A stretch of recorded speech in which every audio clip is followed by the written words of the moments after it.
What is up, theology nerds? This is Trip, and this episode, the special one, it is the second edition of Josh, the producer Josh Gilbert, and I's little interactive exploration of whatever questions, topics, themes have been coming up in interviews that Josh edits, and then goes, hey, I want to talk about this.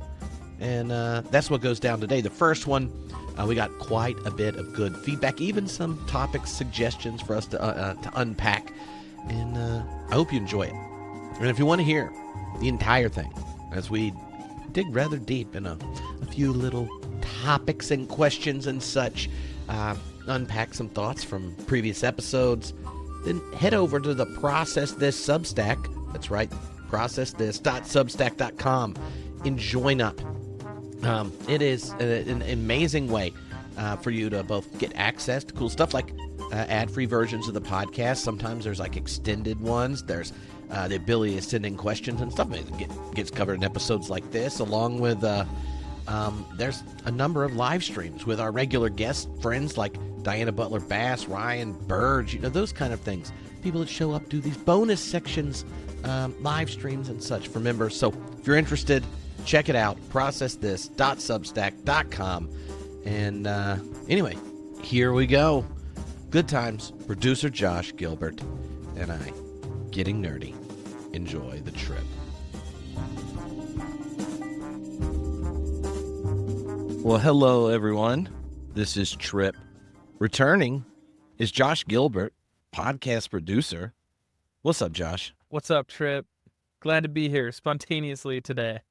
Yeah, well, I have you in my calendar. Yeah. And I just finished stuff and was like, I got a recording, then I go pick kids up. There's not enough time for me to do anything productive. We should record when we talk, because last time we did a session, we basically just talked about whatever came up from interviews I've done or questions you had from reading or whatever, hung out. People liked it. So yeah, I thought, I'm not going to attempt to start something, then I quit and have to go make dinner. I'm just going to record with Josh and give it to the deacons. What was the bit about the artwork that you got, the feedback from somebody? Oh, it's just the picture is from Theology Beer Camp, and this is, late in the afternoon after multiple beverages. I'm holding a cigar in my mouth, and the picture just has your like shiny tooth popping out of it. Yeah. It was something like, is this what like trailer park philosophers look like, or something. Yeah, the new era of trailer park philosophers 2025. Yeah. No, that's awesome. I'm on this little side quest to explore philosophy, and minor, a little theology, mostly philosophy. But Trips, your show is pretty much the only one that really deals in philosophy, so I always am curious to pick your brain. Hopefully we can get through a couple of the ideas just that come up for me as a newbie to this, but I get free time with the tutor right now. This is bonus. Yeah, and we're going on the first ever homebrewed Christianity podcast planning retreat in September. Yes, we are. It happens to correlate to the New England Cigar Expo, but it's really great how that lined up. Yeah. I know, but by then we got to get a list of things. People are like, y'all should discuss this. And then, after we go to an event where you have dinner with 40 different cigar blenders and try a whole bunch of things, and they have medieval fighting competition. And you know what? The best part of this is we're going to get there. We are going to be the most progressive people in the entire event. And the entire time when people start talking to us, you'll watch. We'll probably have to look to each other to decide what exactly we're going to say. How would we explain things like, yeah, like if you're like, I'm a minister, or I don't know. If I want people to go away, sometimes I'm like, I'm a Baptist evangelist. Baptist evangelist, yeah. Or you're like, I'm a professor. And they're like, in what? And then you have to decide, do you want to say science and religion? Do you want to say philosophy and religion? Do you want to say philosophical theology? You never know. Yeah. Or we can make it sound like this podcast, series with the cigars is like a huge, we host a cigar podcast that we spend 5% No, on cigars. it's just legitimate enough for a tax deduction. There you go.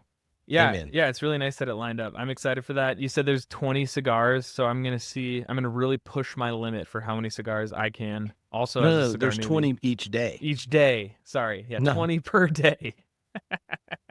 You do have permission to just enjoy one or two and take the rest home. Okay, that sounds awesome. It's just you get one from all the different blenders, and they're all there. And I don't want to, not like people listen to this podcast to get me excited about meeting particular cigar blenders, but it's kind of like when you do the bottle share at Theology Beer Camp, all the people that are there that are beer nerds, they're like, oh, this is my favorite beer from my local brewery. They mix these different hops here, or they use this adjunct. It's like that for cigars. It's just, I've never gotten to hang out with a bunch of them, but enjoy their work on a regular basis. Yeah, I watched a video of a recap from a few years ago, and there was a strange crossover between like this event of cigars and patriotism and masculinity, and like the power team of my youth group, Evangelical. I was like, there's men just like lifting barrels as like a sign of their masculinity. They had a strongman competition last year. Yeah, okay. And part of it, the cigar that's for the expo last year was the world's strongest cigar, which I smoked one, and it had the impact of if you just had a cup of coffee. Okay. You can't smoke it away from a restroom.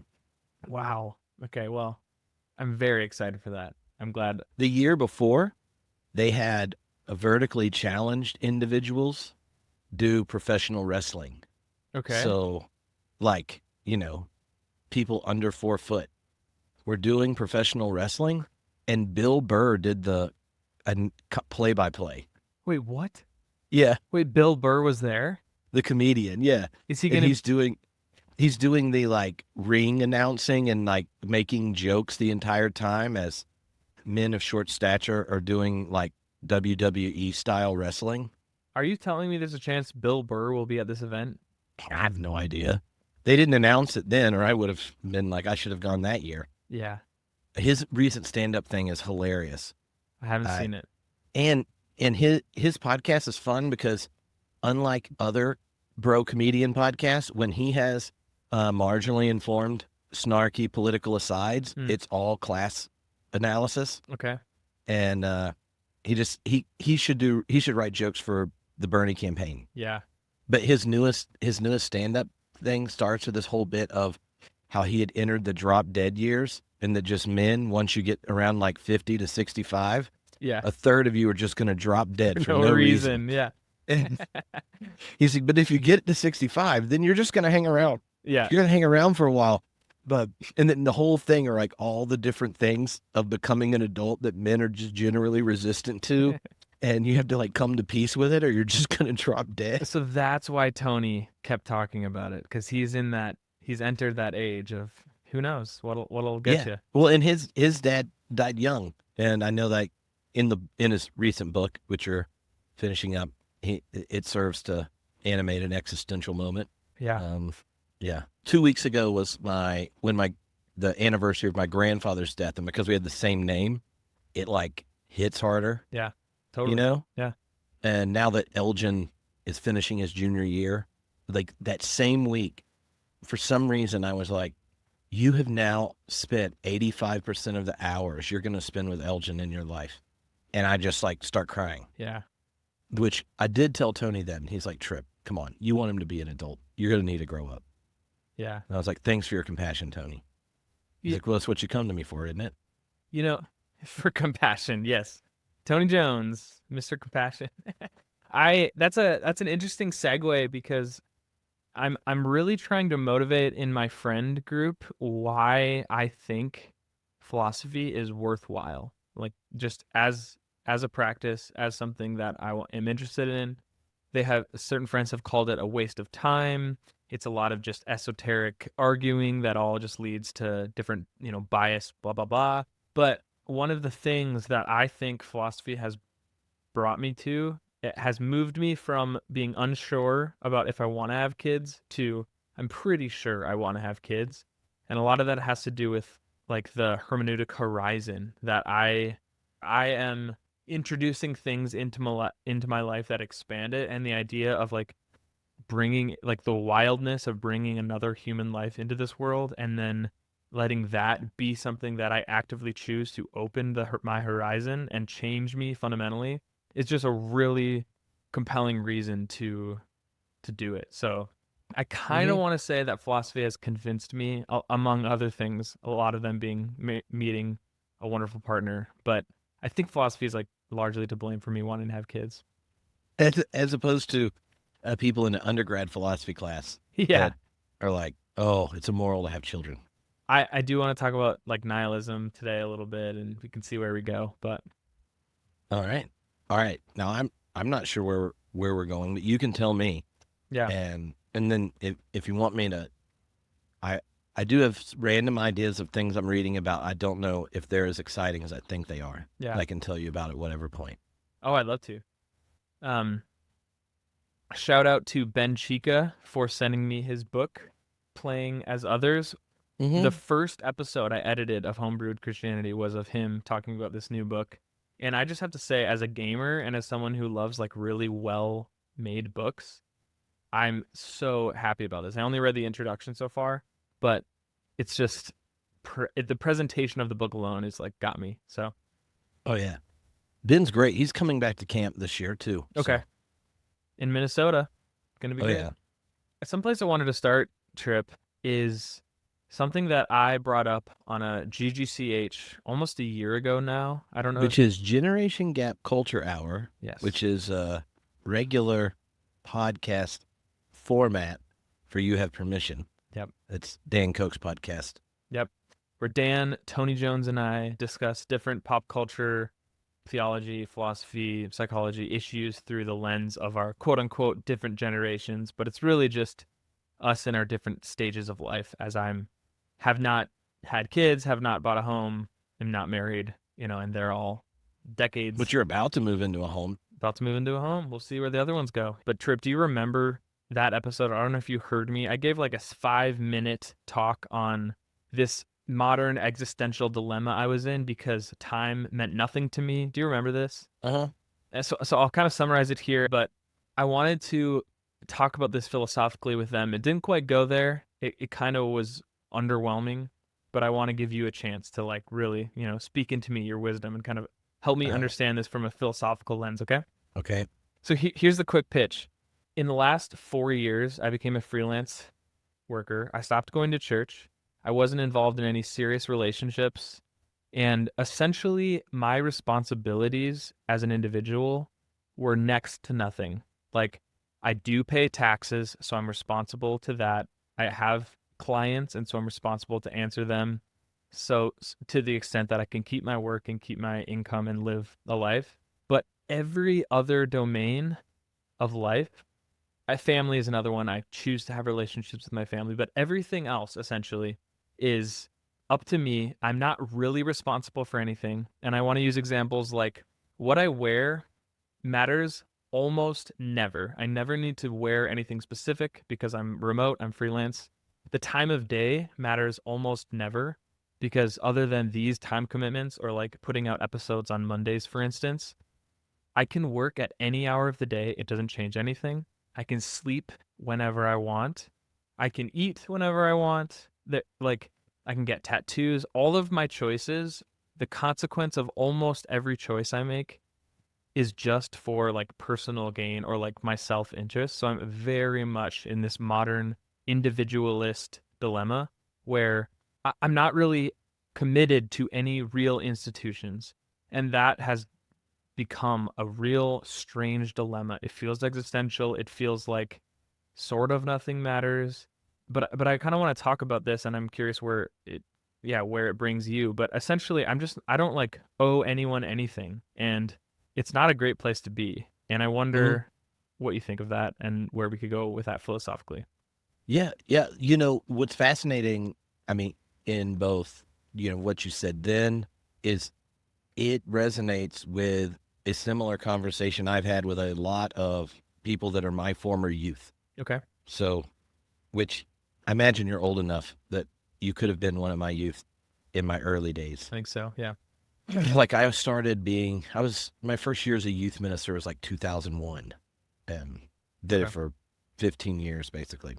And one of the things I've noticed about that, right, like, some of the features that set us up for that are social, cultural changes that we have very little control over and yet determine our life. And someone like Hartmut Rosa talks about it, where there's this accelerating pace of change, both like in technology, accelerating pace of change in culture, right? Like there are now jokes in shows that we are in the same generation when we watched, that if we watch them now, you're like, oh, I don't know if I would say that now. Yep.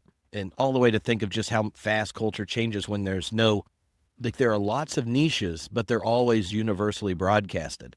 Universally broadcast. So there's also this also pace of acceleration in the economic order that plays out in jobs of both like efficiency and speed and these kinds of things. And he talks about there's this sense that everything is speeding up, and yet we're famished for time that grounds oneself. And that pace of change and that speed also ends up alienating us from the social, cultural, institutional narratives and relationships that have grounded human beings in all the different expressions of culture, that we know. Yeah. And I think that the experiment of sorts we're running, right? If you take this question and then attach it to, I'm thinking about having a kid. The idea that you think about whether or not you want to have a kid is a question that used to only be resolved for people that had a shamanic function in most cultures, or priests, right, in the West or something like that. It was a vocational decision. Yeah. Not a decision that we now moralize and it becomes a place in which we exercise our individual freedom to express our authentic self in the world. Yes. Right. And so the more and more questions that you now get burdened with to make your own decision about, easy for them to feel overwhelming. And so, but look at this is what popped in my mind just in the way you were describing it. The things that are being either delayed or minimized or pushed over are, think of like significant life transitions, right? So as opposed to like adolescence generally ending around the same time and moving into having a family and then having kids, transitions that exist in a liturgical year or any religious tradition. There are festivals and things. There's alternative narratives that you live in. There are transitions. When you move through careers, doesn't really happen as a gig worker, which an increasing number of people are. Where you start, there's not ongoing, for most people moving into jobs. It's not like you're going to work at the same place for 30 years and move up and these kind of things. Also, the thresholds are changing, right? Like they remain rather porous. There's not like trajectories of growth or progress or stuff that are sitting there, and you kind of like are moving through these thresholds. We're at a time where the pace of change is such that what someone could have put all their vocational energy and stuff into just disappears. And that's going to happen even more, right, with AI and such. Some of us are real bitter that there's a billion new podcasts, and we did it before it was real easy to do, and now everyone has one. And they're like, oh, I have a podcast too. And you're like, no, you don't understand. I used to have to code each post. Yeah. But so the like transitions, thresholds, and the other element are trajectories, right? Like shared, like even narratives of discourse, right? So think of the number of people in your generation and younger who their parents and grandparents all had in their trajectory, a story of like school into graduate, college, into career. That's not there. And there are plenty of other trajectories. Yes. I just finished another Byung-Chul Han book on the end of ritual. In one of the chapters there, he talked about how the modern concept of freedom ends up generating it's a notion of freedom without bounds. And the more ancient form of freedom is you're bound to something, and that's where you discover freedom. And so like when you have a culture where we're to be tethered to a person, a community, in an institution, an identity or something is experienced as alienation, repression, or these kinds of things, you consistently cut yourself free from it and become the author of your own making. But the other side effect is you don't have a community in which there are periods of closure. Yeah. You just have an ongoing series of events, but you don't have closures and transitions, and humans have always narrated themselves and their community where closure's a part of a transition, of a threshold, of a trajectory. And so like that decision, when you talk about, oh, y'all are just getting a house for the first time. We've decided to live here. Oh, we're thinking about we're going to get married or we're going to have kids, these kinds of things, or I want to have one I've been thinking about philosophically. I think part of it could be connected to this sense that you've shared and plenty of my former youth when talking to them is like, I want to have had a decision that happened and now it's happened and it now determines what I do next. Like it sets a course of sorts. Like there's something that has arrived and now I'm doing something again, rather than it's just a series of little droplets of newness. Yeah. Nothing grows, right? Like Whitehead has this, one of his, when he's talking about the nature of becoming in its fullest sense, it's like you have the one and the many, and then it's increased by one because there is a concrescence of an event. There is an inheritance. And now like what's coming into the next moment is different because there's been closure and now the new comes. And I think part of what our culture's done is detethered us so we don't get closure. And so you get this kind of malaise that's generated by this kind of vision of like kind of hyper individualistic freedom. And a culture that goes, oh, you want to know who you really are? You got to figure out how you're a singular identity. Like what is like the unique and particular thing about you? And then like we're going to enact it and all this kind of thing. It puts all this pressure. And so, you're not the only person in your age group who, I used to be their youth minister that when I get done listening, I go, oh, like you've gotten to a point where you're like, I'm kind of burnt out on whatever this early adulthood thing is, but I don't have any of those things like a permanent relationship. I know I'm going to live here for more than 5 years, so I'm going to have friends. Yeah. I'm going to learn to mow the grass because I care. Or, all those things when you're talking about, at one point they were freedom and then they become exhausting. And what do we do with it? That's kind of what comes to mind initially. Yeah, that's just it, because I have opted out of so many of the things. I look back on earlier versions of society, even like 30 years ago, my parents' sort of like adult dilemma, how they were going to structure their lives, the things they were going to implement so that they can live a life that's evangelical or that, grows wealth in this standard way with Social Security and Roth IRAs and all this. And I think what I've found is I'm aware that the structures themselves are up for grabs. You don't have to opt into any of them. To a degree, there are fundamental ones that I can't get out of. But for the most part, I can say no to most of those things. And what that does is it just leaves me kind of groundless without community unless I opt into it that this weekend to go see certain friends. There's no like everything is of my own volition to a degree in a way that feels like scary, and I don't have those structures. And so what it's kind of lately made me think of is like just picking something, just, saying yes, like putting my foot down on like taking a stand on my relationship and a few other things. We're buying a house. Okay, I'm going to live in this neighborhood. These are my neighbors. This is the square footage that I'm responsible for cleaning, those sorts of things.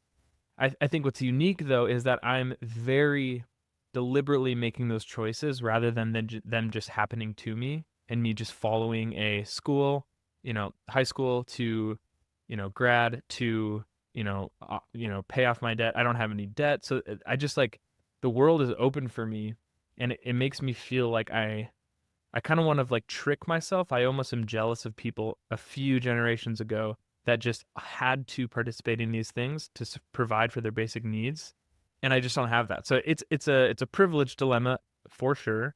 And I still don't know exactly what to do. I don't know which things to opt in for when I don't have to for any of them. Yeah. I mean, there are a number of features that kind of set up culture being in a situation like this. There's the kind of increasing diversity of cultural niches, options, inheritances, or whatever, that are there. So the kind of social inertia of a collective, even if it's operative, it's only operative in this one part of your life, right? So let's say next week, you were walking down the street, you caught the Holy Ghost, and you're speaking in tongues and you're now like sold out for whatever charismatic group this is. Yeah. Even if you're all in, you still have all these other elements of your life where you have to constantly negotiate your identity to all these other groups, right? So even one can be committed to any communitarian identity, and at the same time, you're always pulled by other ones you have. Like people don't have there's not like a shared thick reservoir that is kind of ubiquitous for everyone that just happens to be around you. So, even engaging more historic traditions, communities, institutions, it is necessarily being done different because culture has just been transformed, for lots of reasons. Have you ever read William James before? No. I know him enough to say a little bit. Dan loves William James, Dan Koch, but no, I haven't read any myself. So one of his essays, which is one of my favorites for lots of other reasons, but is called The Will to Believe. And in it, he's primarily talking about, this is a public philosophy lecture he's given, I think, at Harvard. And he's like, y'all all sit around and you're like, look, I'm a good rationalist. I'm not going to be religious because we can't even prove it. And, he begins by going, we can't even really prove most of the things y'all think are proven. You mostly just trust your friend that's a specialist in that area not to have lied to you, and you take it on their authority. And which we all know, he's talking to other academics, that 90% of what you talk confidently about in your field, you didn't personally discover it. Yeah. And you may have done nothing to verify it. It's just functions when making hypotheses to extend this and, showing like there is this whole network of authority and trust in any form of knowledge claims one's having. And so what sets you up when it gets to these bigger questions? There he's talking about religious ones, but you could take ethical ones, any kind of moral value, meaning, these type of questions. He said there's kind of like two dispositions, and he's kind of perplexed why who should be the smartest all have the same allergy to making strong claims. And he's like, you will lose sleep over never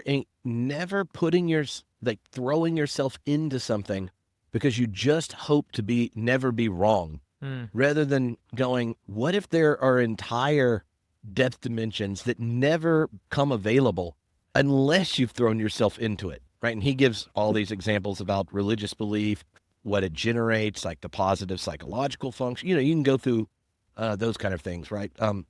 And they said, but there's so many questions that don't come up until you orient yourself with or without faith. And so he's like, you should just be honest and make a decision and make to orient your life in avoiding error ends up avoiding any depths that could come in precisely by making a decision. Yes. For whatever it is. And so he talks about there are life options, and some of them are momentous. They're momentous, meaning they promise some like vital good, like by belief or non-belief, it opens up something or closes something off. And it's a momentous decision. Faith is one, but so is like marrying someone or not. But it's not like you can really go, oh, well, let me go ahead and run all the multiverse options of what happens if we make these decisions now and have a nice rational decision. That's not there, right? So there are these momentous ones, and then there are ones that are forced, where we can't escape the issue by remaining skeptical. When he's giving the religion example, like, what are the results if you engage or don't engage? Like, whatever good could come of it is no longer available to you, that kind of thing. In the same way you think of any relationship, whether you married them or not, or whether you said yes to being a part of a career or a friend group, like any of them are like that.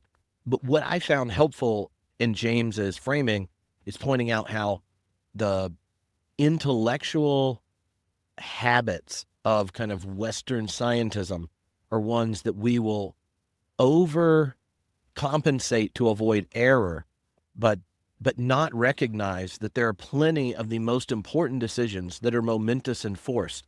So when skepticism can't be avoided, then whatever decision you make entails a particular kind of risk, whether, say, be religious or not, marry this person or not, have a kid or not, do the, any of them that fit in that kind of momentous category. Yeah.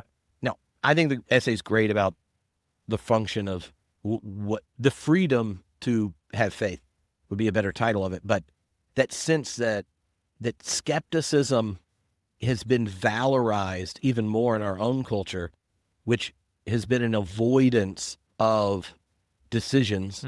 And part of it is because that decision involves risk. And risks are a lot harder to take as an individual as opposed to within a collective, right? So the moment you're within a collective making a decision, you can, like those things that we get that dissipate, transitions, thresholds, trajectories, those things are easier to maneuver through when you're tethered to a community and narrative that creates rituals, spaces, and passages of transition and closure.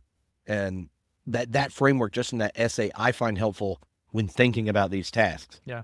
And going like, okay, well, is this a momentous thing? Like, is it forced? Can you recognize what you're saying no and yes to by either answer?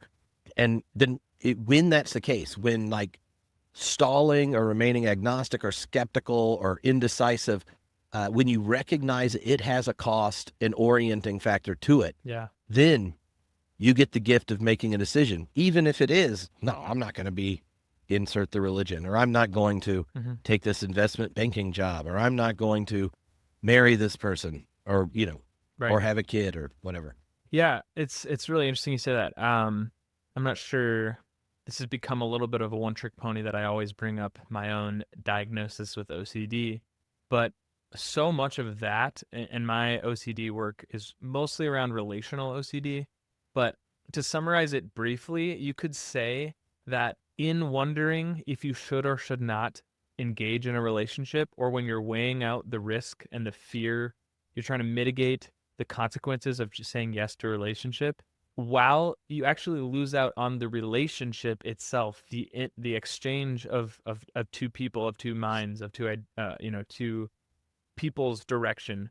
If you don't decide on the relationship or not, you actually don't even participate in the relationship. So it maybe reminds me that some of this like dilemma has to do is partially related to OCD, because it's me saying, if I just wonder and worry about the consequences, you said like we can't run a simulation, of like all the possible outcomes of this relationship, but that's essentially what my brain thinks it can do. It just spends its time running around these options and ruminating about what could or could not happen.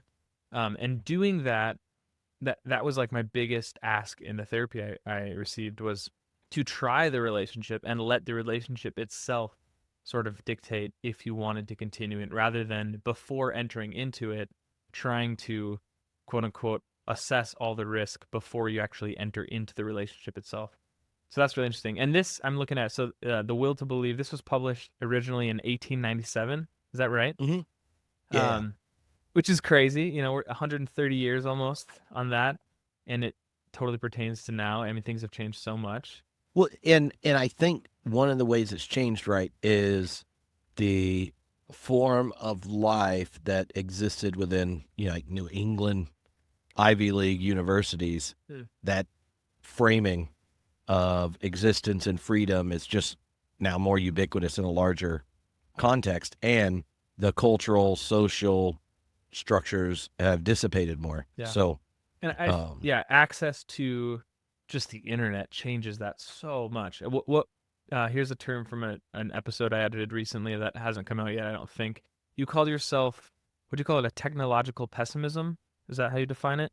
Oh, yeah. Pessimist? Just in the, a techno pessimist. Like, some people, their natural disposition to think about technology is, so they're an optimist. So when they think of current crises, whether you take social isolation or the environmental crisis, right, a macro or micro one, techno optimists think like, we're going to invent our way into a solution. So, we're going to have carbon capture of this, or we're going to have, did you see Zuckerberg's explanation of how we're going to have our little AI friends? I did not, no. Oh God, it was literally, he obviously does not have a friend to tell him, don't say it like that, because it was just like, some people just have a hard time making friends, and That's because you can't read the mind of your friend, and you got to get to know each other, and you never really know if you're going to mesh or if it's just going to be so hard. And he's describing like the basic like requirements of just being a human that relates to someone else. Well, just imagine you could have the same friends your whole life, and it knows you better than you know yourself. Whoa. And well, you'll still have regular human friends, but just like, and he's sitting there going like, wouldn't it be nice if human beings figured out that they could be human without another human? And why this difficult tension and friction that happens with other things in the world. Now let's erase it. We got a nice little AI, and you can even tell it what you want sometimes, but it might know what you want even more than you do. Wow. Like take like carbon capture to loneliness there. If you're like, oh, we're going to solve this problem. Techno pessimists are like, you know what? Human beings have a tendency that when we get new power, we explore the downside of it rather quickly. In the first big technology story in the Bible is Babel. That didn't go out well. Yeah. Then half of the Hebrew scriptures are what happens when one group gets better ways of either taming creation for supporting its people and food farming and all that kind of stuff, or new military weapons. And you see how it kind of goes, where if you think what human beings do when they get new technologies, eventually you might figure out amazing things to do it. Say the printing press. But the printing press and figuring out how we relate after a printing press happened after the 30 Years' War and the destruction of large portions of Europe. Yeah, I'm glad I'm a Protestant. Did I want to be around for the beginning of it? Not really.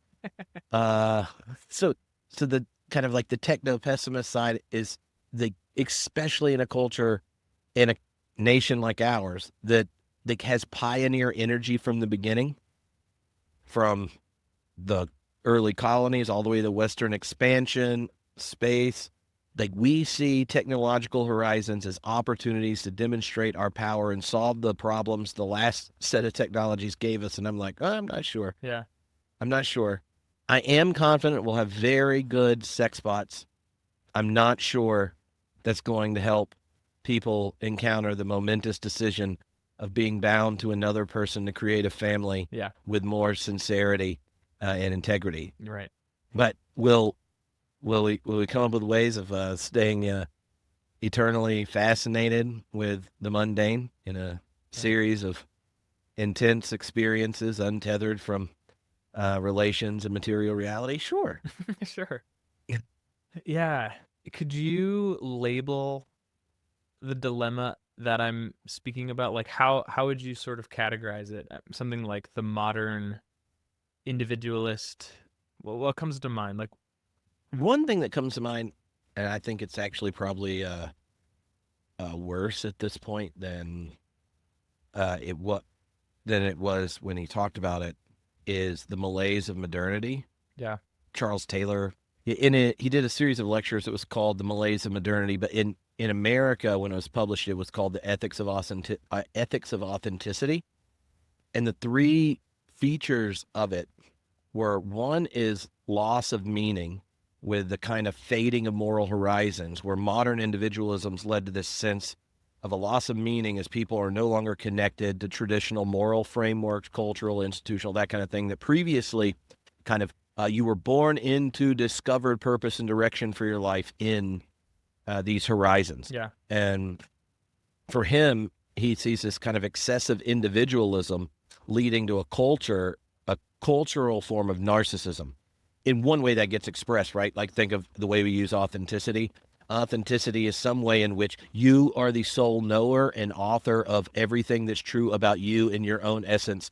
And so now, when you tell your truth, like, the other's ethical obligation is just to assent to it. Like, they don't have access to you apart from you telling it. Yeah. Right? And that seems so normal to us. It's just there's not another culture where that's there. Now, there are positives to it. I think he was a little more optimistic than people might be now, and even him, but he hadn't brought it back up explicitly. The second one is modernity's the primacy of instrumental reason, where there's a kind of dominance of efficiency-based thinking, technological solutions to things, and he ends up critiquing how modern society reduces complex human problems to ethical issues, which ends up privileging kind of instrumental, rational approaches over other forms of reasoning. And you can, one of the best examples is like the neoliberal consensus in all of our political thinking. Like we just need the right data and then a good engineer, and then we can solve the problem, right? And so if you have the primacy of instrumental reason, then you're like, oh, we have a loneliness crisis. Now we got a nice little AI friend. Yeah. And it won't be so weird if your kid learns it from the beginning. They'll just always have them there. They'll have a companion that's been with them their whole life. Isn't that grand? Right. And the third part of it is actually a loss of freedom in the kind of thick Hegelian sense. He's a Hegelian. So there he talks about the combination of excessive individualism and instrumental reason leads to a sense where there's a diminishment of kind of political freedom and agency. Modern institution structures end up constraining individual choices in ways that we aren't always apparent to. So think of marketing, algorithms, think of the institutions and their fine tuning means, do we even have democracy anymore? Do we have to pick between two crap parties? When was the last time Democrats voted on who their presidential candidate was going to be? Oh, Barack Obama, and no one wanted him to. He won, and then we got stuck with Hillary, Biden, and more Biden, and anyway, just totally, yeah. Like, think of it. So when the logic of your age means to enact it is to not actually trust individuals to make decisions, but to engage them either in a kind of narrowing of their options or the formation of their precognitive reflection, which is increasing via surveillance algorithms and such, then it actually is a loss of freedom under the guise of let you be the true, free, authentic self. Yeah. So now that to me, he's describing this, I guess, in the 90s, 80s, 90s. I think it was in the 90s. And, just listening to those and then going, what's changed since then? It seems like the dials have just gotten turned up more and more. Yeah. And in the book where he kind of is a bit more optimistic and stuff about its potential, it has not panned out that way, which the episode hadn't come out yet with Andy Root. In his newest book, he has this whole riff on the malaise of modernity, and then how has his picture of possible good futures out of it worked out, and they've all kind of gone awry. Really? So at some point when you edit that, you'll be like, oh okay, this is... There we go, yeah. But yeah, that's what I meant by why I thought of it was that he calls it the malaise of modernity. Yeah. Right? That sense of being untethered, ungrounded, where you're like, yeah, I don't have there's no expectations on me. If at one point you're like, oh, it's freedom, then you're just like, Yeah. Well, I think Byung-Chul Han talks about positive violence, I think is how he coins it, in the sense that because of the access and because of the vast opportunity in front of us to choose anything, to follow any path, that we are basically committing positive violence on us because that there is a tax, there's a cost to not being set in a way. And I'm totally going to appropriate a term here, but like the way that Heidegger talks about thrownness, us being thrown into a world that aside from our choosing, we just end up situated in a circumstance. That's what we're all born into as humans.